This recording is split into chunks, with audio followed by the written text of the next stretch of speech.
En la Biblia se dice que fue una época oscura de la historia del mundo. Dios solo veía maldad y corrupción. Era muy dudoso que la humanidad siguiera existiendo. El cuento de Noé y del diluvio es uno de los más bonitos del Antiguo Testamento.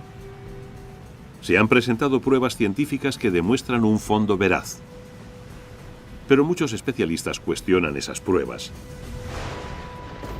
¿Se llegó a dar un diluvio tan poderoso como para erradicar toda vida en la Tierra? ¿Es posible que queden restos del arca de Noé? ¿Qué importancia tiene el monte Ararat y por qué le interesa tanto a la CIA? ¿Nos acercará la tecnología de vanguardia a solucionar los misterios de Noé y su diluvio?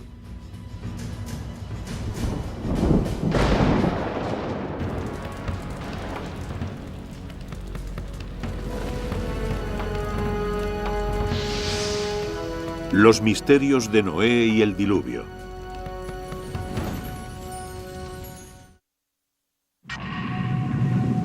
A lo largo de la historia de la humanidad han surgido numerosas historias sobre inundaciones cataclísmicas que se llevaban a la humanidad por delante. La más famosa es la de Noé y el diluvio universal. ¿Pero ocurrió de verdad? ¿Y puede la ciencia aportar pruebas que lo demuestren?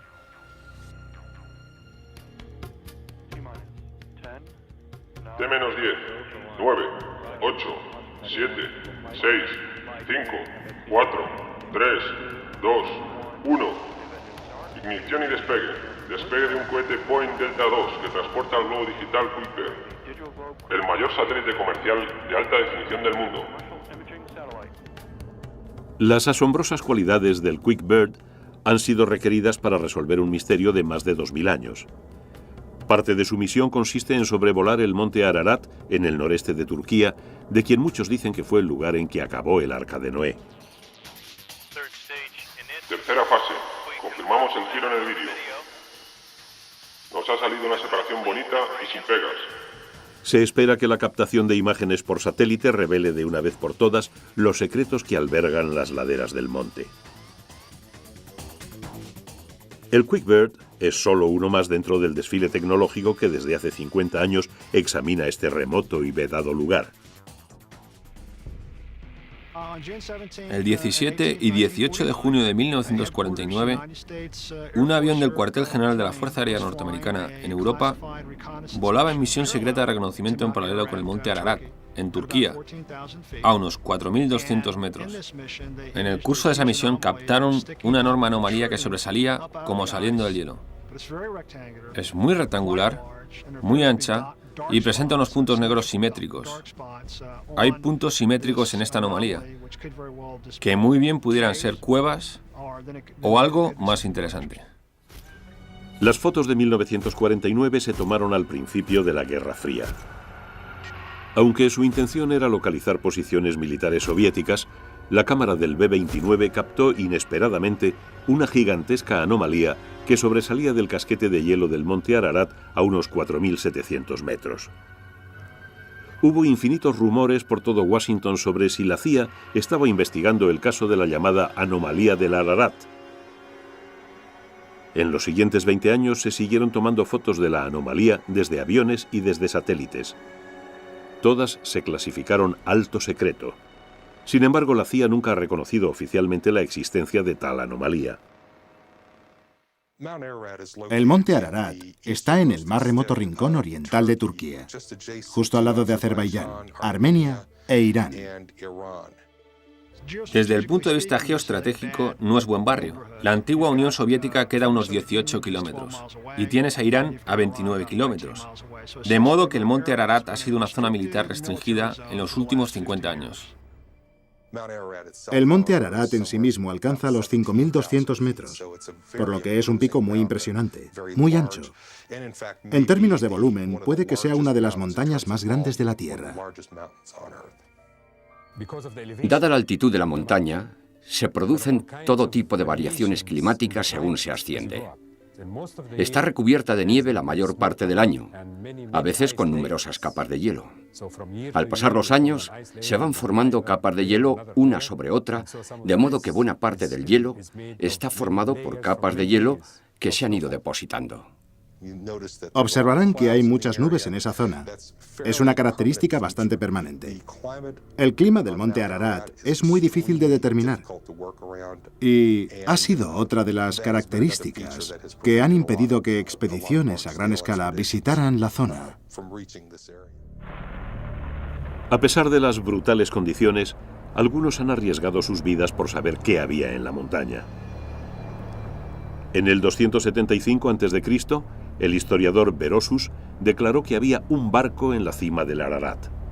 Incluso en el siglo XIII, el muy viajado Marco Polo afirmó que había visto el arca de Noé allí mismo. Muchos otros siguieron sus pasos. ¿Por qué se pone la gente a buscar algo? Quiero decir, ¿por qué limitarnos al arca? También hay gente que busca el grial. Hay quienes buscan la Vera Cruz. A la gente le encanta tener algo tangible en lo que puedan poner la mano.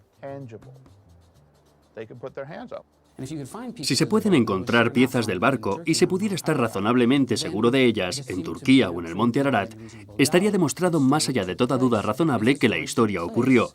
Entonces reflejaría adecuadamente la palabra de Dios.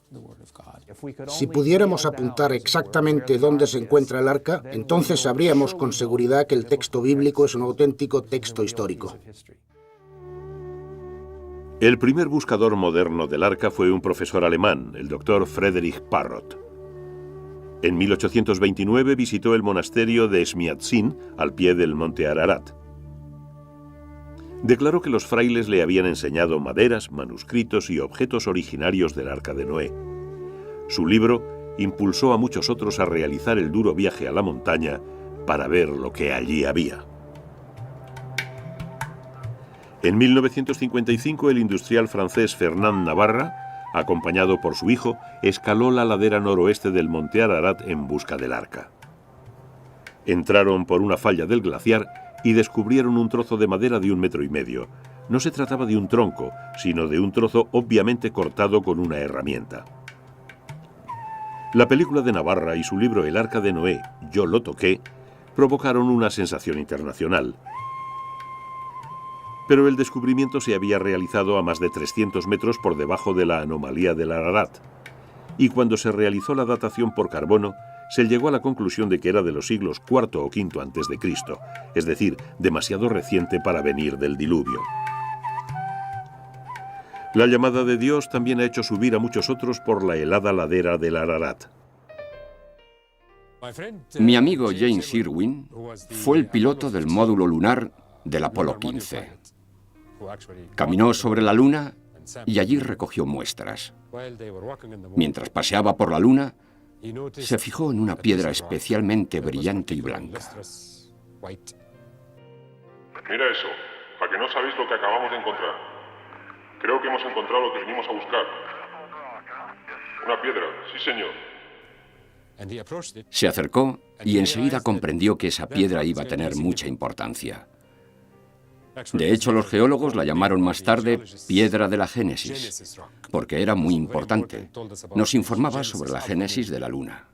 Jim Irwin me dijo más tarde, te lo juro por Dios, sentí como si alguien, y naturalmente, ¿quién podía ser sino Dios?, me tocara en el hombro y me dijera, mira eso.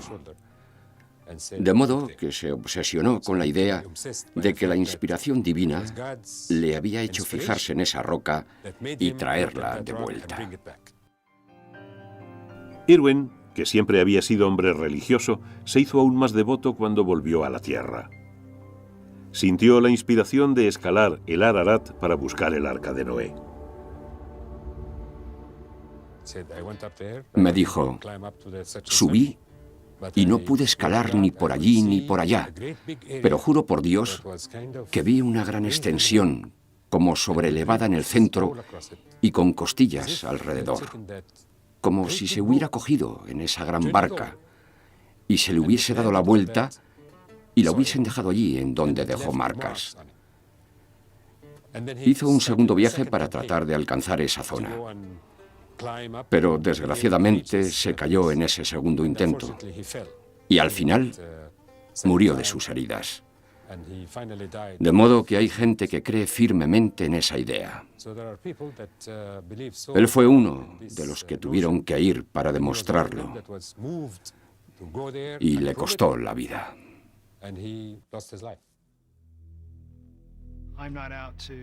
Yo no pretendo reivindicar, demostrar o no demostrar nada en absoluto a propósito del cuento de Noé. Lo que me fascina y me intriga es que nuestros servicios de espionaje se hayan interesado tanto por esta anomalía. Y es que es muy misteriosa. ¿Qué es la anomalía del Ararat? ¿Una formación natural de rocas? ¿Un avión estrellado? ¿Una antigua fortaleza? ¿O, como mucha gente cree, una antigua nave? ¿Podría ser una parte del arca original? ¿O podrá demostrar lo contrario la tecnología del siglo XXI?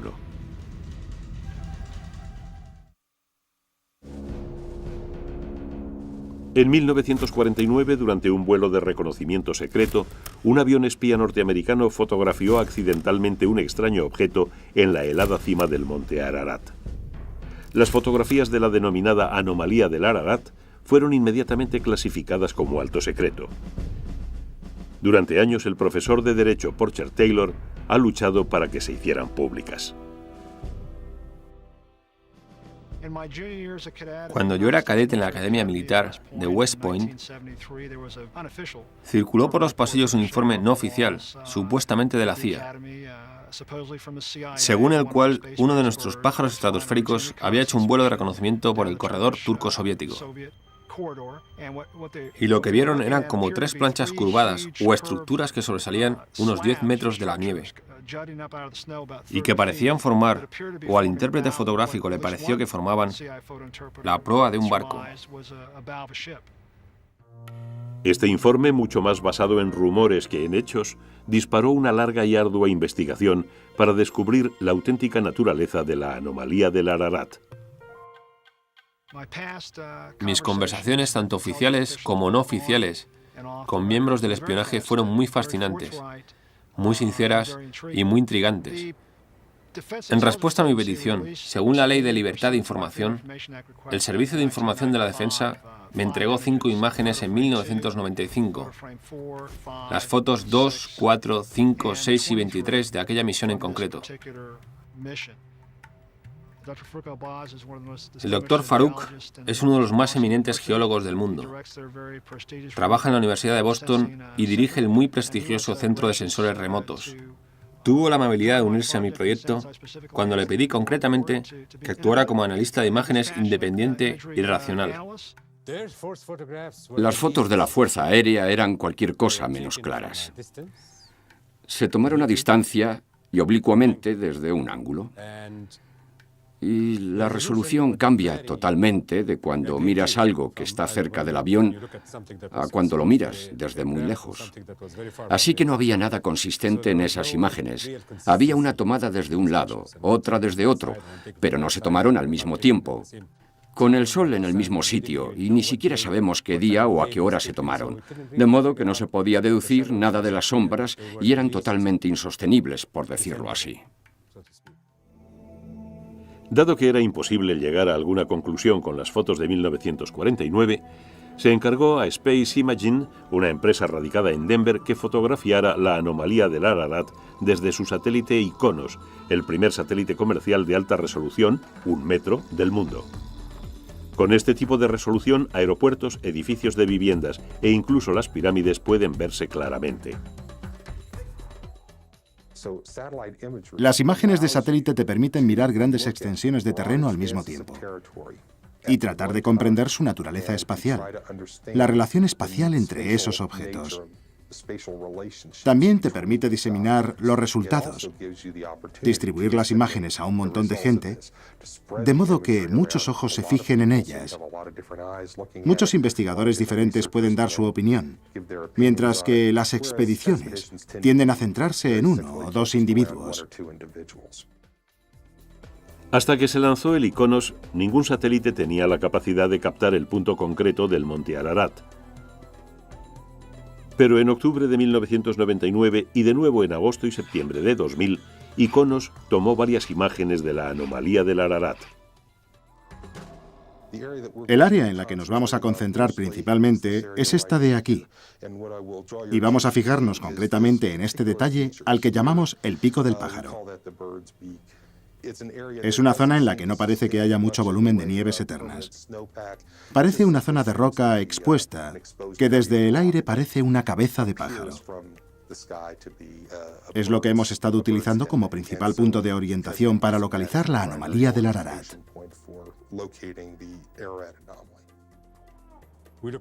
Primero observamos la imagen terrestre que cubre toda la región, de modo que podemos ver la topografía y su relación con el ángulo de incidencia del Sol y, por tanto, con las sombras.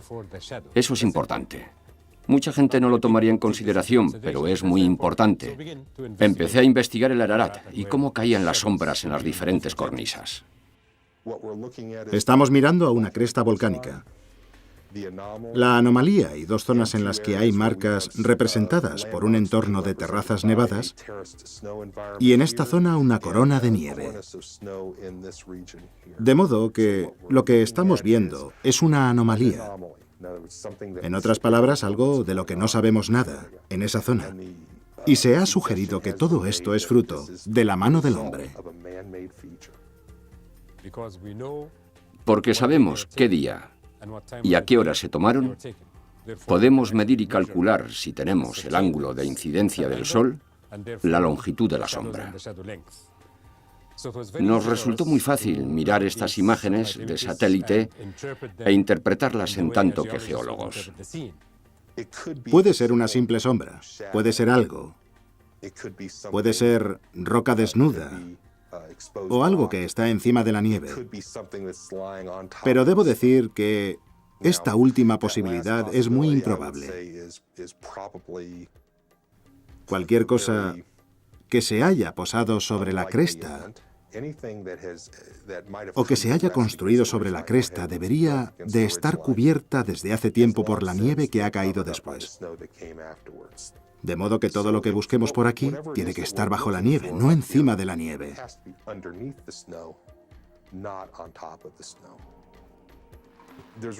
Solo se pueden encontrar dos tipos de materias ahí arriba: rocas o madera. Si miramos estas puntas de aquí y las insertamos en el contexto del Arca de Noé, podríamos decir que se trata de mástiles, es decir, elementos del barco que se han roto.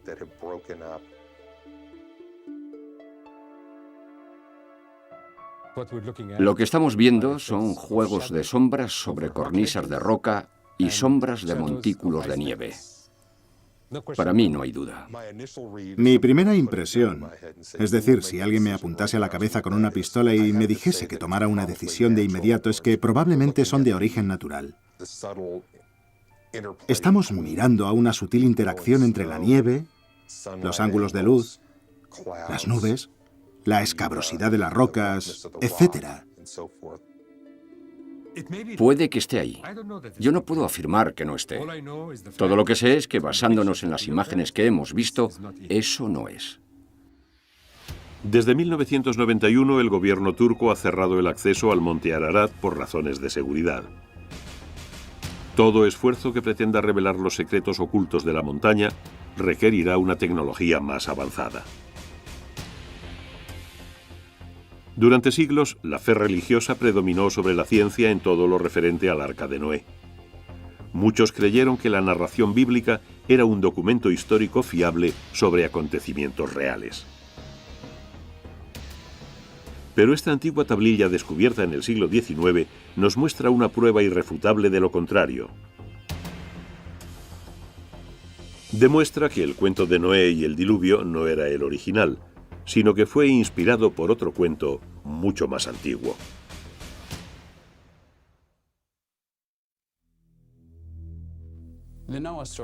El cuento de Noé contiene todos los elementos principales del folclore: una amenaza contra la humanidad, el sentido de la precariedad de la vida, peligro y la posibilidad de relacionarse con lo numérico, es decir, con lo divino. Este cuento bíblico sobre el mal, el castigo, la supervivencia y el renacimiento se ha convertido en un elemento esencial de la historia sagrada de la civilización occidental. Los que consideran que se trata de una verdad literal creen que se trata de un informe sobre cómo toda vida estuvo a punto de desaparecer de la faz de la Tierra. El cuento de Noé es intenso pero corto. Solo ocupa los capítulos 6 a 9 del libro del Génesis. Este Dios bíblico tan particular toma la decisión de hacer algo con la humanidad, porque ésta se inclina hacia el mal. Y si nos queda alguna duda al respecto, basta con leerse el capítulo 8. Es la continuación inmediata de otros dos cuentos igualmente famosos. El primero, la historia de Adán y Eva en el paraíso y de sus hijos, Caín y Abel. Y por supuesto del fratricidio que comete Caín matando a Abel. Hay algo malo, algo profundamente perverso en la naturaleza humana. ¿Cuáles son las consecuencias de ello y cómo eliminarlo? La Biblia insiste mucho en que esa divinidad no es arbitraria. No es que decida matar a la gente y destruir el medio ambiente porque se levante un día con el pie izquierdo o por mero sadismo. Las historias bíblicas se esfuerzan mucho por demostrar que Dios fue provocado. Y decide salvar a lo que podríamos considerar lo mejorcito de una mala tropa. Noé resulta ser un buen tipo para ser humano. Ya me entiende. Entonces le dice a Noé que construya el arca. A lo largo del tiempo, infinitos artistas han intentado plasmar la impresionante nave de Noé. Quizá la visualización más vívida sea la de un alemán llamado Kircher. Sus dibujos, realizados en 1675, son tan detallados, tan concretos, que es como si hubiera estado allí para presenciar la botadura. En cuanto el arca se terminó, Noé introdujo en ella una pareja de cada especie. Lo que está en juego es la vida humana y la vida de los animales, y el objeto que va a mantenerlas es, por supuesto, una barca. Ahí están los dos motivos principales, el barco y el conjunto de la vida. Es un momento dramático, porque la humanidad pende de un hilo. ¿Sobrevivirá la humanidad o morirá? Al principio del diluvio, se abren las puertas del cielo y las aguas empiezan a caer. Esta es una poderosa imagen que deja atrás lo abstracto del asunto para darte una sensación de horror.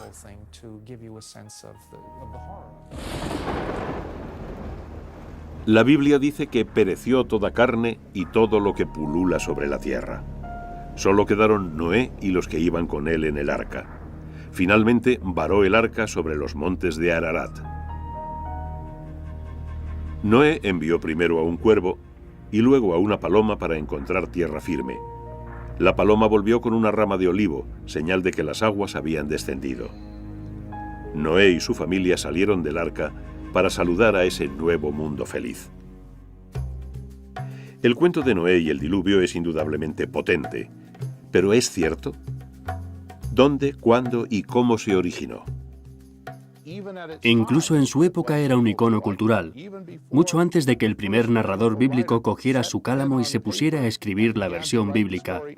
Tenía ya siglos de antigüedad. Los retazos de tradición oral son como un mosaico que puede ensamblarse de diferentes maneras. La cultura hebrea los recibió de otras culturas orientales y finalmente los cristalizó, por decirlo así. Ordenó el mosaico en una nueva configuración acorde con su propia tradición. ¿Cómo se comunicaba la gente? Está claro que tuvieron que comunicarse hablando unos con otros. Tienen que haber existido ancianos, y en la Biblia así se dice, que actuaran de narradores y cuya preeminencia política y social se basara en el hecho de que eran los guardianes de las tradiciones de la comunidad. Las primitivas historias de la Biblia se fueron transmitiendo de generación en generación durante miles de años antes de que fueran puestas por escrito alrededor de 1200 a.C. Curiosamente, en el texto escrito aparecen numerosas repeticiones e incoherencias. Por ejemplo, en el Génesis 7, versículo 12 se dice: «Estuvo descargando lluvia sobre la tierra 40 días y 40 noches». Pero el versículo 24 afirma: «Las aguas inundaron la tierra por espacio de 150 días». ¿Por qué nadie se dio cuenta y lo corrigió? Está claro que no fue el resultado del esfuerzo de una persona que se sentó a escribir desde el versículo primero hasta el final. Se trató de un esfuerzo en el que en algunos casos se tomó material oral y en otros, desde luego, material escrito, para reordenarlos, reconfigurarlos y darles una presentación más armónica. La mayoría de los especialistas señalan la presencia de dos narraciones diferentes y parcialmente incoherentes en la historia de Noé. La fuente Y o yavística, la más antigua, y fechable alrededor del 1200 a.C., cuando las tribus de Israel se asentaron en lo que luego fue la tierra de Israel. Y la fuente S o sacerdotal, probablemente escrita después del 586 a.C., cuando los judíos fueron deportados a Babilonia. Lo que leemos actualmente en la Biblia de los Hebreos o Antiguo Testamento es una combinación, un esfuerzo por reunir las dos fuentes, Y y S, de modo que cuando se lee la historia se encuentran aparentes contradicciones. Es como si hubieran tomado Y y S y las hubieran barajado como cartas. Por un lado está Y y por el otro S. Las juntaron y tenemos, por ejemplo, 3 frases de Y y luego 3 frases de S, y así sucesivamente. Yo supongo, y no es que sea solo una suposición, es que no existe nadie a quien podamos preguntar, que los que reunieron las fuentes Y y S decidieron no discriminar cuál de las dos fuentes era la mejor, la más original, la más correcta. Decidieron juntarlas y que el lector o el oyente tomara su propia decisión, o bien insertar algunas marcas que están más allá de mi capacidad racional de comprensión para indicar cómo debían armonizarse. Los cuentos sobre el diluvio son comunes a numerosas culturas de todo el mundo. Solo en África estos mitos son relativamente más escasos. Hasta el siglo XIX los estudiosos estuvieron seguros de que la Biblia contenía la quinta esencia de la historia del diluvio, la fuente de la que habían salido todas las demás. Pero en 1853 se realizó un sorprendente descubrimiento que llevó a los especialistas a admitir que todo lo que sabían era erróneo. En las ruinas de la Biblioteca Real de Nínive, en el actual Irak, se desenterraron unos 25.000 fragmentos de antiguas tablillas babilónicas. Se fecharon alrededor de 1700 a.C., es decir, unos 500 años antes de que se escribiera el Antiguo Testamento. Las tablillas estaban escritas en una escritura llamada cuneiforme. Cuneiforme significa de forma triangular, y es la palabra que utilizamos para referirnos a la manera en que se escribía normalmente en tablillas de arcilla, en las que se escribía con una caña de junco. Se le dio este nombre porque los elementos individuales de cada signo parecen un triángulo alargado. En 1872, George Smith, un investigador del Museo Británico, se puso laboriosamente a unificar y posteriormente a traducir los trozos de puzzle de las tablillas babilónicas encontradas en Nínive. Una noche, Smith se encontró con un pedazo más grande del que solo una cara era legible. Quedó asombrado al leer la historia de un hombre que construyó un arca para huir de una inundación devastadora, que montó a bordo animales de todo tipo y que envió pájaros para comprobar si las aguas habían descendido. Lo que Smith había hallado era un capítulo de un cuento mucho más largo, la epopeya de Gilgamesh, inscrita en arcilla no más tarde del siglo XVII a.C. Publicó su descubrimiento el 3 de diciembre de 1872 en una reunión de la Sociedad de Arqueología Bíblica de Londres. Al leer y descifrar todo ello, el efecto tanto en el individuo que leía como en el público fue fenomenal, porque aquí por primera vez, y prácticamente al pie de la letra, se encontraba la confirmación de que las historias contenidas en la Biblia también existían fuera de ella. La epopeya de Gilgamesh no fue la única narración mesopotámica sobre el diluvio descubierta por los arqueólogos. Otra historia, la sumeria, está fechada alrededor de 1800 a.C. Una tercera, la epopeya de Atrahasis, se inscribió en arcilla alrededor de 1700 a.C., pero en realidad es mucho más antigua. Todas estas historias cuentan cómo el mundo sufrió tal superpoblación de seres humanos que estos se volvieron demasiado ruidosos y los dioses no pudieron dormir. Para acabar con el ruido decidieron destruir la humanidad.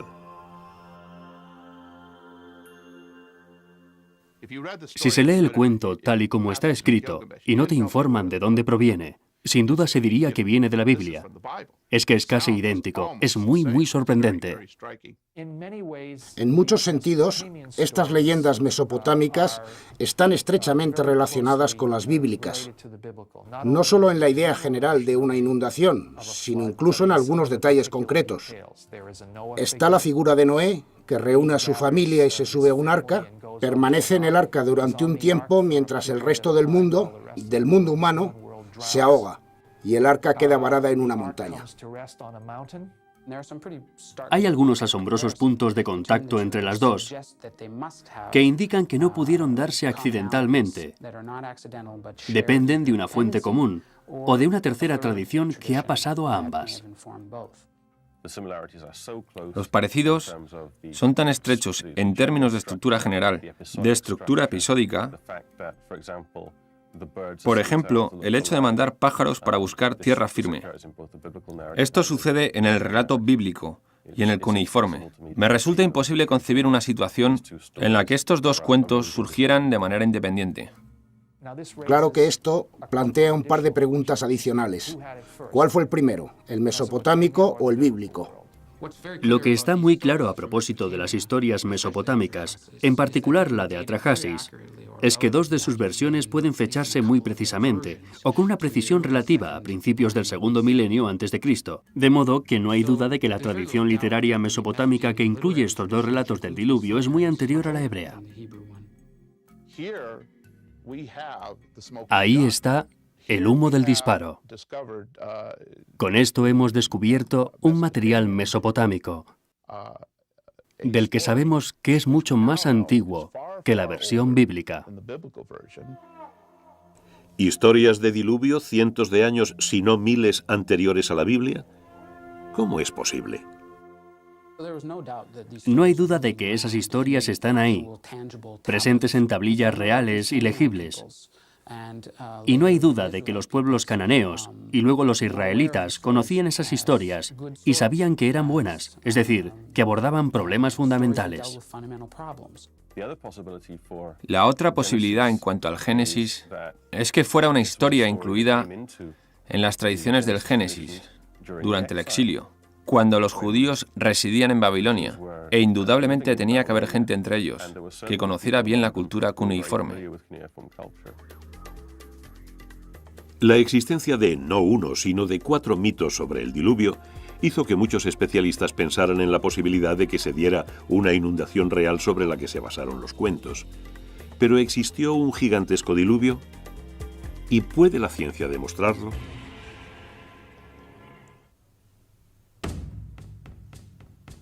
Durante siglos, muchísima gente ha tratado de hallar el eslabón perdido entre la Biblia y la historia.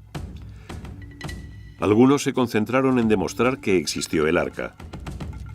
Otros creyeron que lo mejor era encontrar la prueba de que se dio una inundación global.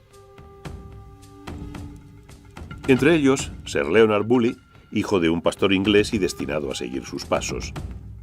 En 1922 empezó a excavar en la antigua ciudad de Ur, antigua capital de Mesopotamia, situada actualmente en un rincón perdido de Irak. En 1929, Bully realizó un hallazgo inesperado. Empezó a excavar en las ruinas de un túmulo de Ur y abrió un espacio hasta unos 15 metros por debajo de la superficie del túmulo. En ese espacio abierto vio la oportunidad perfecta de investigar los primeros periodos de la historia de Ur. Atravesó varios estratos de periodos de ocupación. Entonces, llegó a una capa más espesa de suelo estéril. No había nada. Ningún resto de ocupación humana. Bully atravesó la capa estéril y llegó hasta los estratos inferiores, que al igual que los superiores mostraban rastros de ocupación humana. La capa de suelo estéril era la prueba de que alguna catástrofe había obligado a los habitantes de Ur a abandonarla por un espacio de tiempo indeterminado. Llamó a varios de sus trabajadores, a varios de sus colaboradores, entre ellos a Max Mallowan, que luego se casó con Agatha Christie, y les preguntó qué pensaban que podía significar. No pudieron responderle nada. Y luego apareció su mujer, Catherine, un personaje muy interesante que Agatha Christie convirtió en víctima de asesinato en Muerte en Mesopotamia. Y Catherine dijo inmediatamente: está claro, fue el diluvio universal. Bully era un maestro de las relaciones públicas e informó al Times de Londres de inmediato. La noticia de que se habían descubierto nuevas pruebas de la existencia del diluvio de Noé se difundió a toda velocidad. Bully volvió a Inglaterra convertido en una celebridad. Trajo con él cajas de arena y de sedimentos del denominado estrato del diluvio, que luego vendió a un público enceguecido para financiar más excavaciones. Bully fue muy alabado por el significado de su descubrimiento. No creo que se mantuviera durante mucho tiempo, y en realidad no estoy seguro de que el propio Bully se lo creyera. Pero era un consumado artista de las relaciones públicas, y de una forma en que ningún investigador de campo lo había sido hasta entonces. Logró volver a enganchar al público con las excavaciones de Ur. Podría ser que en el mejor de los casos se hubiera descubierto una inundación local o regional, pero de ninguna manera una porción de cataclismo universal, como el que indican las historias mesopotámicas y bíblicas.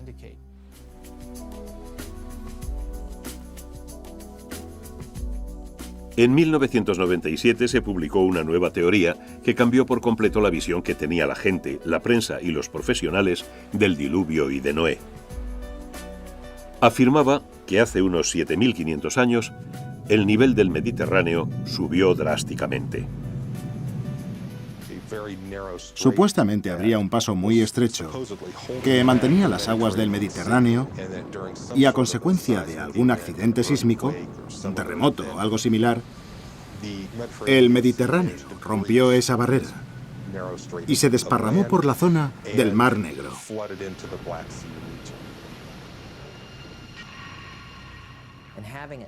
Al romperse, todo se derrumbó y el agua se desparramó por la zona derrumbada. Imaginemos una situación como la de las cataratas del Niágara, pero 10 veces más grande, con un gigantesco flujo de agua inundando el Mar Negro.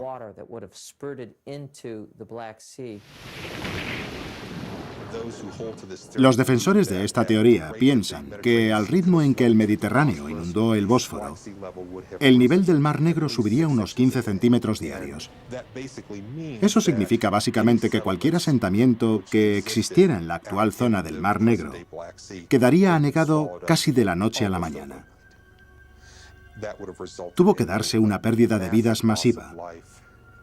Y eso habría sido considerado como un acto de Dios por la gente que vivía en esa época.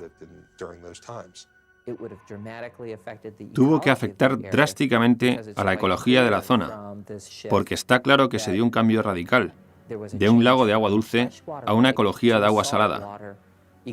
Eso tuvo que cambiarlo todo. Y probablemente no volvió a sentarse nadie alrededor del Mar Negro durante 1000 años después de la inundación. De modo que fuera una inundación lenta o rápida, lo importante es que cambió por completo la manera de vivir de la gente asentada alrededor del Mar Negro.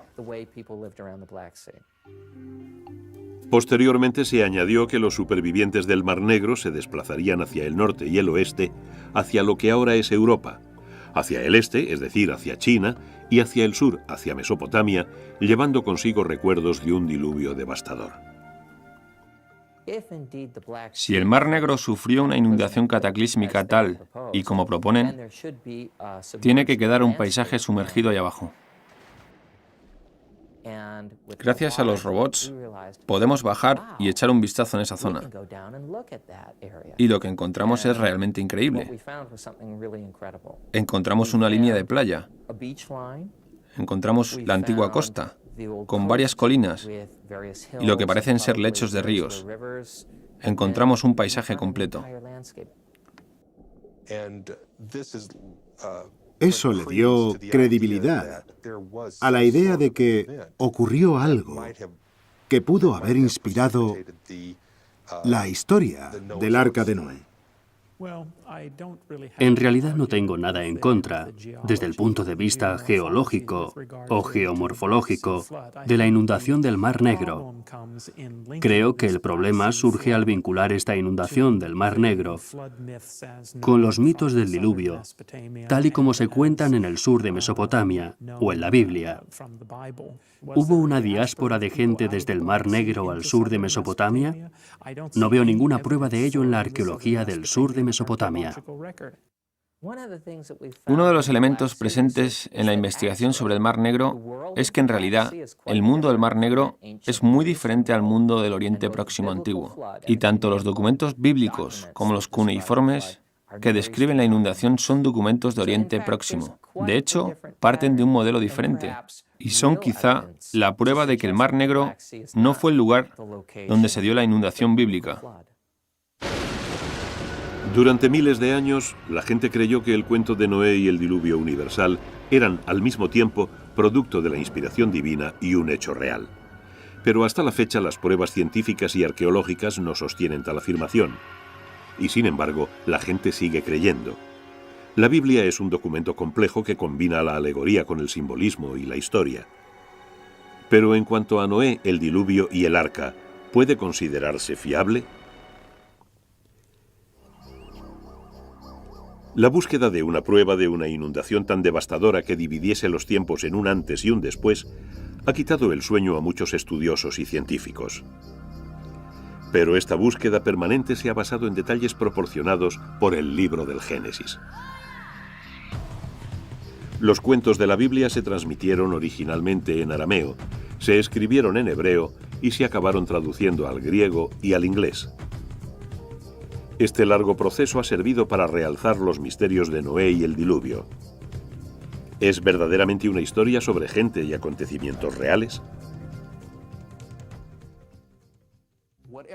Cualquier acontecimiento real e histórico que pueda ocultarse tras estas historias está tan profundamente enterrado en el pasado, incluso contando desde el tiempo en que los escritores bíblicos realizaban su trabajo, que es muy difícil hablar de estas historias como historia del diluvio. El peso de las pruebas de las propias historias indica que se trata de cuentos narrados con razones diferentes a las de informar sobre lo que ocurrió en determinado momento. La gente que escribió este cuento no lo escribió meramente por entretener y contar una bonita historia sobre Noé. Tenían un proyecto grandioso y serio. Trataban de definir quiénes eran. Trataban de definir quién era su Dios. En cuanto al diluvio, si se pretende considerarlo históricamente, hay que considerarlo así en otro sentido. Concretamente, hay que fijarse en qué nos dice sobre la visión del mundo, sobre la mentalidad de los escritores que transmitieron la historia. Es más, si usted prefiere, un texto sobre ellos mismos que sobre el diluvio. Hoy en día, la mayoría de los estudiosos concuerdan en que los autores de la Biblia hebrea trataban de realizar una afirmación teológica, que emplearon muy libremente las metáforas y el simbolismo y que no intentaban que sus datos sobre un diluvio universal fueran tomados como una verdad literal. La historia sobre la inundación de Noé no nos llega como un testimonio documental sobre un acontecimiento concreto. Es más bien una reflexión, aunque con gran cantidad de detalles, sobre el pasado, pero no por ello deja de ser una reflexión. Para mí es muy probable que existiera una inundación global y cataclísmica, o que hubiera un superviviente elegido, o que todo ello sea algo más que una serie de bonitos e interesantes datos sobre la relación de la humanidad con el agua y con los dioses. Cuando la gente habla de inundaciones globales, sobre todo en los tiempos antiguos, está hablando de inundaciones que cubrieron la tierra que conocía. En este caso, una pequeña porción de África del Norte y una pequeña porción de Oriente Próximo, porque eso era el mundo para ellos. De modo que nunca tuvieron la intención de decir que todas las tierras del globo fueran cubiertas por el agua. Yo diría que los mitos del diluvio son tan solo parte de la vida de Mesopotamia del Sur. Y sí, Es posible que la gente que imaginó y escribió estos cuentos pensara en una inundación concreta del pasado particularmente desastrosa, pero probablemente sufrían inundaciones todos los años. No creo en absoluto que una de estas inundaciones fuera la que se convirtió en leyenda, para ser transmitida, transmitida y transmitida, hasta acabar en el Génesis 6:9. No sé cuándo se originó verdaderamente la historia del diluvio, pero no hay duda de que es algo muy antiguo en la memoria del ser humano. ¿Cuándo ocurrió exactamente? Nadie lo sabe. ¿Qué acontecimiento hizo surgir esa idea? Nadie lo sabe realmente. Hay gente que sugiere determinadas teorías, pero ninguna puede demostrarse. Tan poderosa es la historia de Noé que tan pronto como fue llevada al papel, la gente ya se puso a buscar el arca. ¿Dónde buscar? Los datos bíblicos indican una montaña o un área montañosa, denominada Ararat, en la que Noé varó su arca. De hecho, el Antiguo Testamento no nombra ninguna montaña en concreto. Tradicionalmente se traduce del hebreo por los montes de Ararat, es decir, una cordillera, no una montaña precisa. En realidad, Ararat es como las Rocosas o Sierra Nevada o los Apalaches. Indica algo, pero no es exactamente lo que podríamos llamar una guía segura que nos diga dónde encalló el maldito trasto.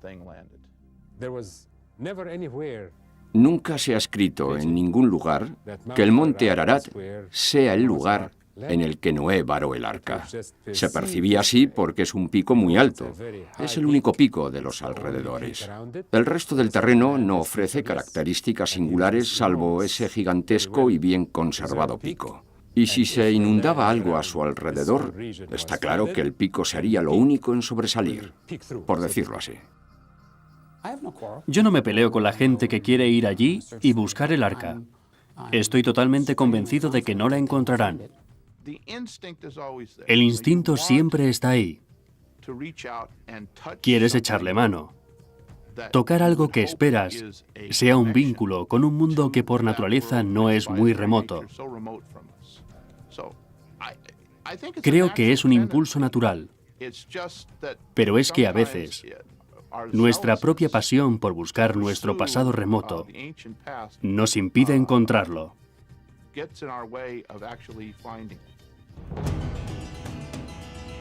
Pero al cabo de numerosos milenios sigue sin existir una prueba definitiva de la existencia de una inundación global, ni de la localización, ni siquiera de la existencia del Arca de Noé. A pesar de su avanzada tecnología, las fotografías de la anomalía del Ararat, tomadas en 1999 por el ICONOS, no son concluyentes.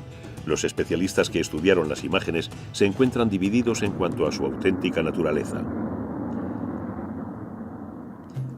Puede que algún día satélites como el QuickBird, con su asombrosa resolución de medio metro, revelen la verdad sobre la anomalía del Ararat. ¿Pero revelará algún día la historia de Noé y el diluvio todos sus secretos? Los estudios sobre Mesopotamia están en permanente estado de cambio. En cierta forma espero que siempre quede algún elemento misterioso. Eso es lo que nos hace seguir investigando. No creo que sea posible comprender totalmente, completamente, absolutamente nuestro entorno. Es el viaje lo que merece la pena, no tanto el resultado final. Esa búsqueda es parte de la exploración de la Tierra, de nuestro conocimiento del entorno, de nuestro país y nuestra región, y todo eso está muy bien, es estupendo. Esa es la belleza del misterio de esos cuentos. Siempre invitan al lector a plantearse nuevas preguntas a cada nueva generación. Tanto si crees en ello como si no, da exactamente igual, te afecta. Quiero decir que aunque hayamos llegado a dudar de ello últimamente, sabemos que los conceptos religiosos motivan grandiosas acciones, tanto buenas como malas en todo el mundo. No creo que lleguemos a un punto en que podamos decir que lo sabemos absolutamente todo sobre el pasado. Siempre queda una pequeña puerta abierta a un nuevo descubrimiento. Lo más seguro es decir, Dios sabe.